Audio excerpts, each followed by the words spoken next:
The KDKA Sports Desk is brought to you by Xfinity. All right, the Sports Desk, we're talking about the Pittsburgh Penguins because they have won 3 in a row. They've done it with Evgeny Malkin on the top line, now with Jake Gensel and Brian Rust. And normally Gensel plays with Crosby, who's still out, but when he comes back, I fully expect those two to reconnect. And Gensel scored 40, but it goes to show you how good Malkin is, that he could just bring those guys on, and it looks like one of the better lines you're going to find in the NHL. Oh, absolutely. I mean, they are playing great. When do you expect Crosby back, Bob? Sometime in January, I guess. Is that right? Sports hernia surgery. Is that lower body or upper body? That's middle body. Mid there is body. such a thing as middle body, right? Which could be a trite winner. It could. Well, Well, I would. Yeah. I mean, it's. Does lower body ever won? It's in the conversation, Bob. Upper body ever won? No. In the conversation is in the conversation. All right, Gene Collier, I'm going to put you on the spot now. Tristan Jarry is this week's number 2 star. Yeah. He had back-to-back shutouts, stopped 61 shots, 61 saves. He's got a tremendous goals against, number 1 in the NHL at 181, and he has a goals against of 943, best in the NHL. How should Mike Sullivan handle the goaltending rotation? Because I think both those guys are good, and it's nice to have one push another. In a manner that suggests he's ready to take on a heavier load. You know, that would probably benefit the Penguins in the long run. I don't think it would be a big blow to Matt Murray's confidence. I think, you know, that might be the way to go. But Mike Sullivan might know more about that than I do. Mike Sullivan is doing well with what he has, and he's mixed in. Dominic Cahoon's playing well. Where he puts him, he's come up with one guy who's really struggled is Alex Galchenyuk. You know, he was 2 goals now, doesn't he? Yeah, but he was acquired for Phil Kessel, and Kessel's actually off to a slow start by his standards too. But they keep winning in Phoenix, as do the Penguins. But Galchenyuk, I would have expected more. Yeah, he didn't have a goal till almost the end of November, and yeah, I mean, he's not here to score 2 goals in 3 months, that's for sure. We have a tweet from Kevin Davis at KD Pompeani. Gene Collier says, Duck may be checking all the boxes. It may be a case of it is what it is, but he's filling the void because emptying the void would be senseless. So he's hitting you up right well there. Well done, yeah. I'll put all those in the hopper. Well done. Let's go to Pete in Squirrel Hill joining us on the hotline. What's up, Pete? Hey, guys. How are you tonight? Oh, good. We're good. Hey, Bob, I don't know if you guys are aware, but the last, couple of Friday nights, the NFL Network has been broadcasting that 100 greatest football players of all time on their list. Yep. Well, Friday night, they finish up the defense with the defensive backs. Now, a couple of years ago and everything, Andrew Filipponi and Joe Starkey were posing the question, who is better, Ed Reed or Troy Polamalu? I called him on the phone and said, are you out of your mind? What game are you watching? Well, Bob, Ed Reed graded out is the second greatest safety in the history of the NFL behind Ronnie Lott. Troy Polamalu, not in sight, Bob. So when you see Joe Starkey, Andrew Filipponi, and Chris Muller, pass that on to them. Wow. Thank you very much.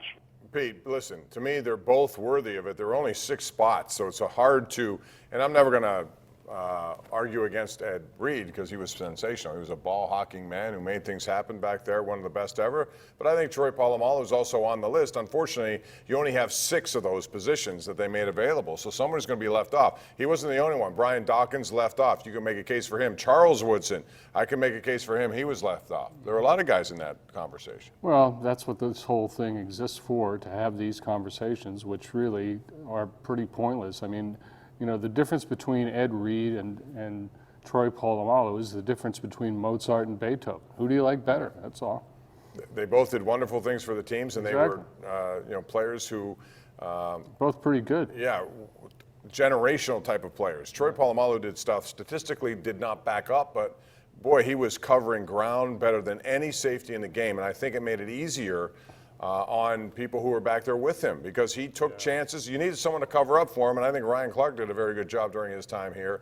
But man, a lot of times he would cover up for himself. I mean, right. I'll say this: I've never unbelievable. seen a safety close on somebody like Troy Polamalu could. One of his best tackles was the one in Denver, where you remember the playoff game where he went from one side of the field to the other, shed a blocker and made a tackle. It was unbelievable. All right, let's go out to Joe in Greensburg. Joins us next on the Ireland Contracting Nightly Sports Call, powered by FanDuel Sportsbook. What's up, Joe? Hey, Joe. Hey, Bud. Thank you for having me on your show. What about JJ, number 19? How are they going to fit him into the thing on Sunday? Juju Smith-Schuster, if he does play, you know, Yeah. he has to be watching what's going on and saying, hey, these guys are playing pretty well. I want to get back. Adam Schefter reported today he's trying to get back. And I think we all know he's trying to get back. Will he be back? And I don't think there's a problem him fitting in at all. He's a bona fide good receiver. Gene? I mean, why would Adam Schefter report that? Would it be a bigger story if he was not trying to get back? Yeah, I don't know. You saw that, didn't you? Yeah. I mean, it just was. We all know that. Yeah, I mean, James Conner, Juju Smith-Schuster, if they're able to play, they're going to play. All right. Next up is Mark, who joins us in downtown Pittsburgh. What's up, Mark? How are you? Hi. Last year, Mr. Rooney said he didn't like too many home primetime games for various reasons. Right. Well, now there's an unexpected primetime game next up. What's Mr. Rooney feel about that? And how about the fans that have to change their plans and all that? What's your take on that? Well, Art Rooney said that the Pittsburgh Steelers fans do not really enjoy home night games. I think he's right about that. They don't enjoy a lot of games. They haven't filled that stadium in almost 2 years, but they particularly do not like the night games, and I don't blame them. I mean, it really throws off your rhythm if you're going to be getting home at 2 o'clock Monday morning, and you know. Yeah. A lot of people have to go to work too the next day, and they didn't expect this. It was planned as a 1 o'clock game, but the NFL has to. Yeah, he doesn't like it. They don't like it. I don't like it. I can't be any more clear than that. Bob, do you like it? I like anything, Gene. See, yeah, it is what it is. Hey, Ray Pentland over there in the meteorological department. He's right across the way. What's Sunday night look like? Sunday night? Yeah, Sunday night for the Steeler game. We may as well give you the latest information. Oh, rain changing to snow. 35 inches of snow, 35 temperature, I'm sorry. So at some point there'll be a wintry mix, right? A wintry mix is, hey, it's festive for this time of the year. Anyway, that's a big game. Let's talk about that. Buffalo, good defense.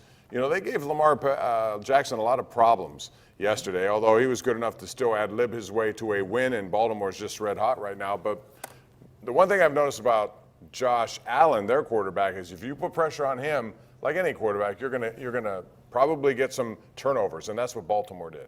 Yeah, I think you'll see one of the best teams the Steelers have played in a while on Sunday night.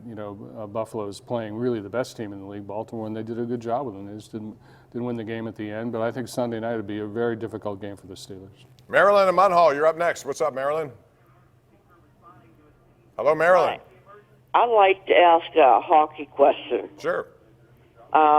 What do they mean when they talk about the trapezoid? That's that area behind the goal, and if you look at the ice, you'll see lines that indicate where a goalie can and cannot go. Yeah, it's behind the goal, Marilyn. It's behind the goal. Right. All right, thank you, Marilyn. The trapezoid. You never thought that could be maybe a trite winner. No, trapezoid. I have to really hate it. I really don't hate the You don't trapezoid. hate the trapezoid. That's one of the criteria. It has to be, widely used, have no meaning, and I have to hate it. Oh, so you're the only judge? I'm the only judge. I am the committee. You are the committee. Oh, tough guy to please right now, looking for that 36th Annual Trite Award. Give Gene some ideas at Gene Collier on Twitter. We're going to take a break, come back with more calls right here until 11 o'clock. It is the Ireland Contracting Nightly Sports Call, powered by FanDuel Sportsbook.